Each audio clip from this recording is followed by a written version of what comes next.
Good morning. It's story time. If you remember correctly, last week we heard the story of Eric and Landon and Shannon and how they met Josh and Melva in an old rickety house and became friends. Where they had fear, there actually was friendship.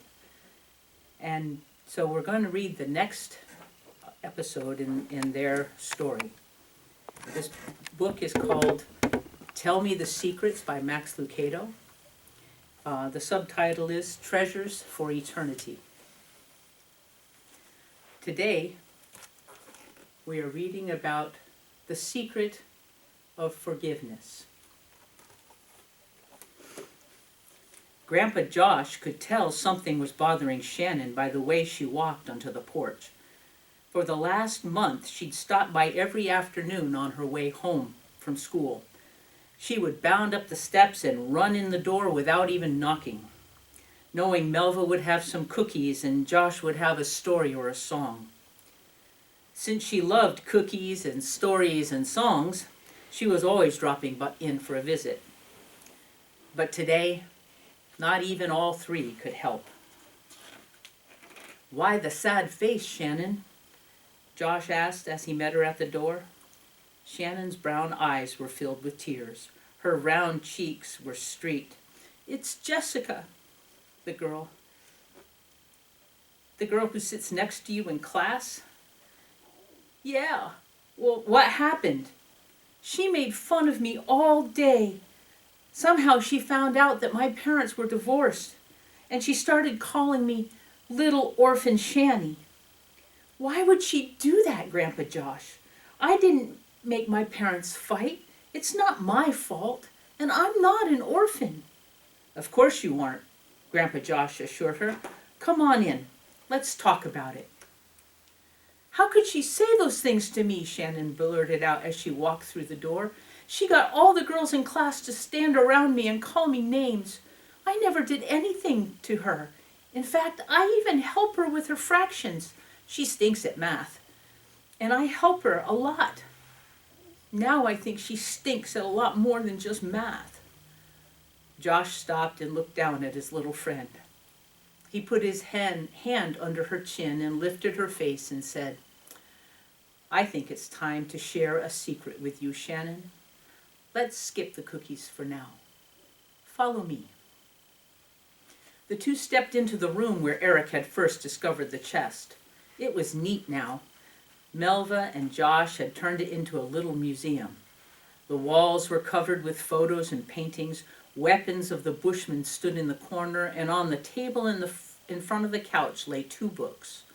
One was a well-worn Bible, and the other was a leather book of secrets. Josh picked it up. "It's not very thick," Shannon observed. "It doesn't have to be. True wisdom is shared simply," said Josh. Josh handed the book to Shannon, and she opened it and read the words written by hand. "Secrets of life.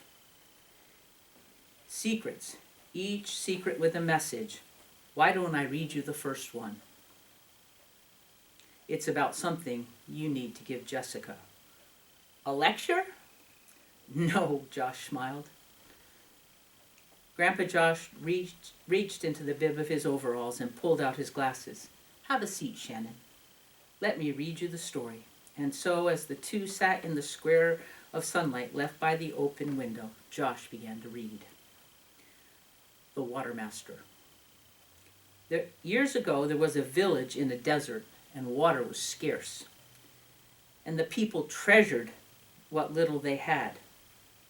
It seldom rained, but when it did, the people scurried about to capture it in buckets and pots. Every drop was a treasure. Every cup was precious.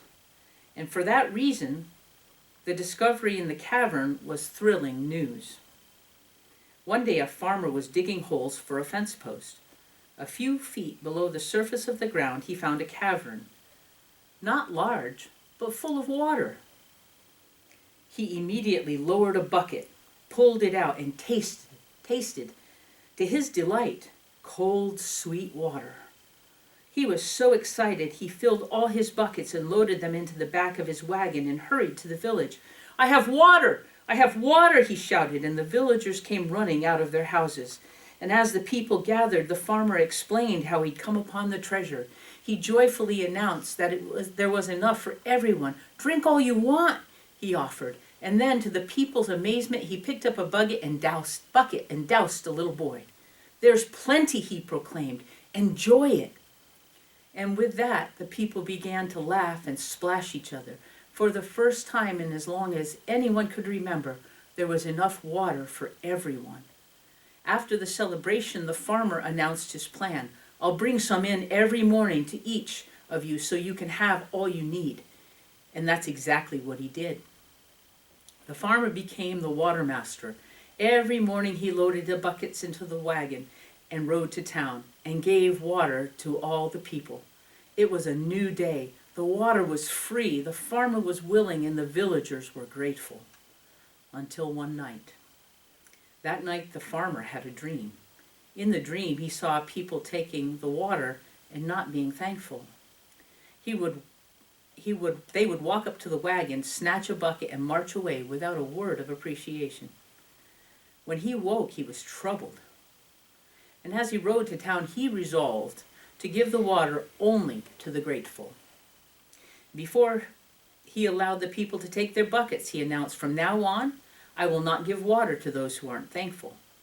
The people were surprised. Each person thanked him when he or she received the water.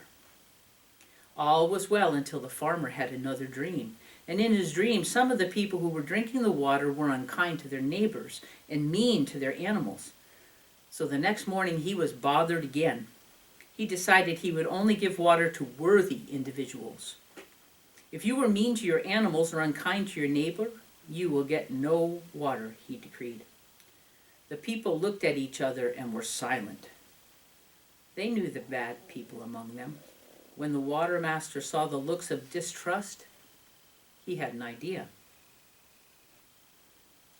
"Each one of you come and tell me who is unworthy," he said, "so I will know who is mean and unkind." And so one by one they came with their names, and he made a list, and the list grew and grew until finally, after every villager had spoken, the farmer read the names. He was shocked. Every person in the village was on the list except one, the farmer. So he stood on the wagon and announced that since very few were grateful and none were worthy, he would bring no more water to the village, and he turned his wagon of water around and he went home. Grandpa Josh looked up from the story at Shannon. Her brow was knit in anger. "That's not right," she protested. "He can't do that. Who is he to decide who gets the water and who doesn't?" "What do you mean?" "Well, it wasn't his water to begin with. It was a gift. His job was to give it to everyone, not just to those who are thankful and good." "So you think it's wrong to keep something good from a bad person?" "Well, yeah. I mean, look at Jesus. He gave good things to bad people all the time. Remember the time he healed those lepers who didn't say thanks?" "I'm glad you mentioned Jesus, Shannon. A verse from the Bible is quoted at the end of this story. It's something Jesus said. You want to read it?" He handed Shannon the book, and she read the words, "Love your enemies. Do good to them. Lend to them, and you truly will be acting as sons of God, for he is kind to the unthankful and to those who are very wicked." Luke 6:35. Shannon looked up quickly. "That's exactly what I mean. Just because someone is mean, you can't be mean to them. If you are, then, well, you'll be just as mean as they..." She stopped.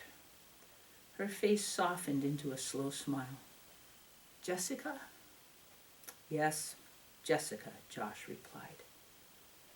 "She's been mean. She sure has. But God has been good.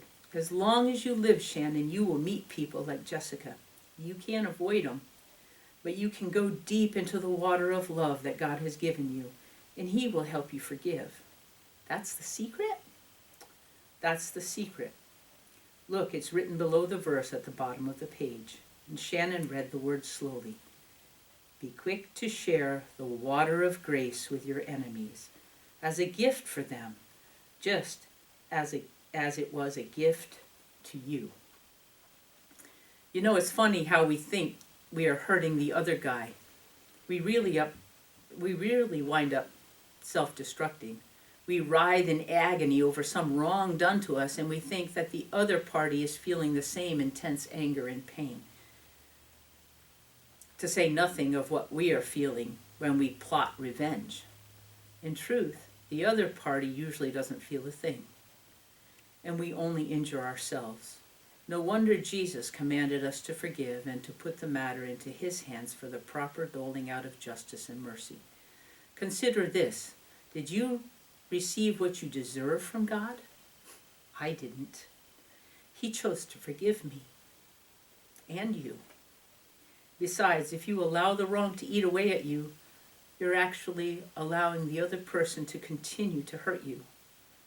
As God always takes the higher road, decide to follow in his footsteps. They lead home.